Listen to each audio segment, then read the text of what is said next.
آج کا جو درس ہے اس میں یہ بتایا جائے گا کہ ایمان اور اسلام کی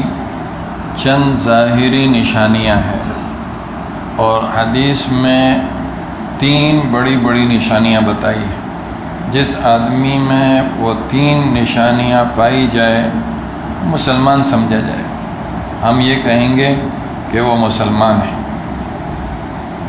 اور پھر جو اس حدیث سے متعلق کچھ باتیں ہیں وہ عرض کروں گا۔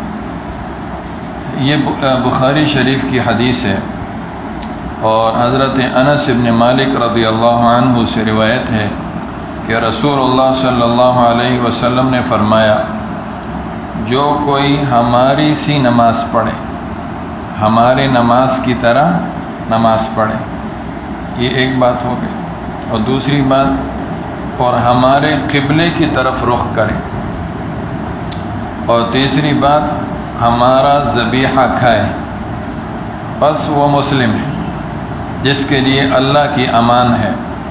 اور اللہ کے رسول کی امان ہے۔ سو تم اللہ کے عہد کو نہ توڑو اس کی امان کے بارے میں۔ یہ بخاری شریف کی حدیث کا ترجمہ ہے۔ اس حدیث کا مقصد سمجھنے کے لیے یہ حقیقت پیش نظر رکھ لینی چاہیے کہ حضور صلی اللہ علیہ وسلم کا جو مبارک دور تھا، اس میں جب دعوت اسلام طاقت اور قوت کے ساتھ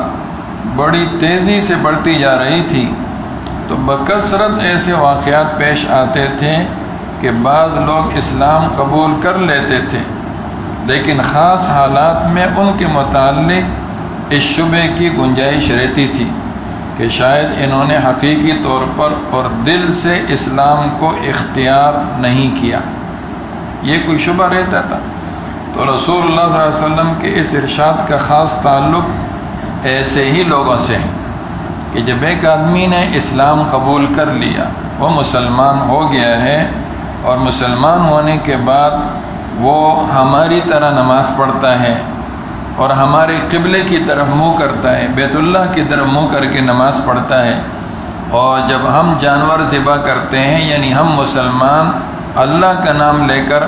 جانور پر اللہ کا نام لے کر ذبح کرتے ہیں، تو ہمارے ہاتھ کا ذبح کیا ہوا جانور اور اس کا گوشت کھاتا ہے، تو بس یہ مسلمان ہے، اب اس کے پیچھے نہیں پڑنا چاہیے۔ آپ کا مقصد صحابہ کرام کو یہ بتلانا تھا کہ جس شخص میں تم اسلام قبول کرنے کی یہ ظاہری اور موٹی موٹی علامتیں دیکھو کہ وہ اسلامی طریقے پر نماز پڑھتا ہے اور نماز میں قبلہ مسلمین کی طرف ہی رخ کرتا ہے اور اہل اسلام کا ذبیحہ کھاتا ہے، تو اس کو مسلمان ہی سمجھو، اور اس کے جان اور مال کو اللہ اور اس کے رسول کی امان میں سمجھو۔ یعنی خواہ مخواہ اس قسم کی کسی بدگمانی کی بنا پر اس کے دل میں اسلام نہیں ہے، بلکہ اس نے صرف منافقانہ طور پر اسلامی شاعر کو اختیار کیا ہے، اس کے خلاف کوئی اقدام مت کرو، اس پر خواہ مخواہ کی تہمت مت لگاؤ۔ یہ خواہ مخواہ ہماری طرح کی نماز پڑھتا ہے،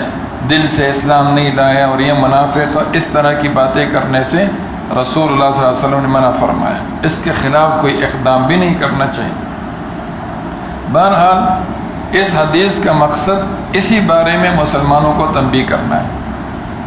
لیکن بعض لوگوں کا اس حدیث سے یہ نتیجہ نکالنا کہ مقصد حدیث سے ناواقفی اور سخت جاہلانہ گمراہی ہے کہ جس شخص میں اسلام کی یہ ظاہری علامتیں موجود ہوں، یعنی نماز پڑھنا، قبلے کی طرف رخ کرنا، مسلمانوں کا ذبیحہ کھانا، پھر خواہ وہ کیسے ہی خلاف اسلام عقائد اور خیالات رکھے، اور خواہ کیسے ہی کافرانہ اور مشرکانہ اعمال کرے، بہرحال وہ اسلام ہی رہتا ہے، یہ بہت بڑی غلطی ہے،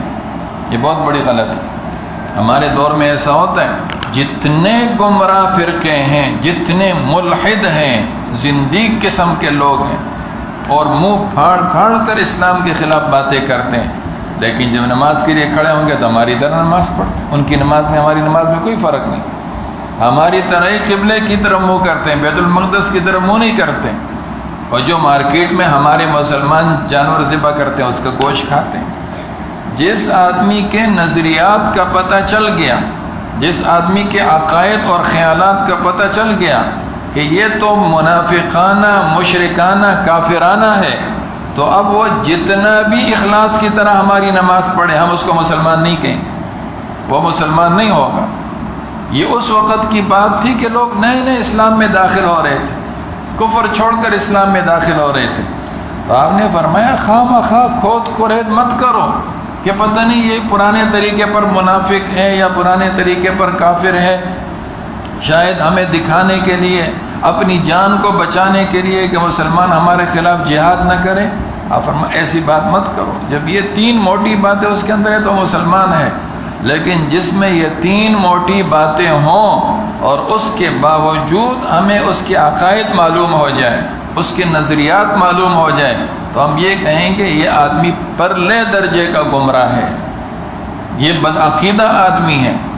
اور اگر اس کے عقائد کفر تک پہنچے ہوں تو ہم صاف کہیں گے یہ کافر ہے۔ کیا قادیانی نماز نہیں پڑھتے؟ قادیانی بیت اللہ کی طرف منہ نہیں کرتے؟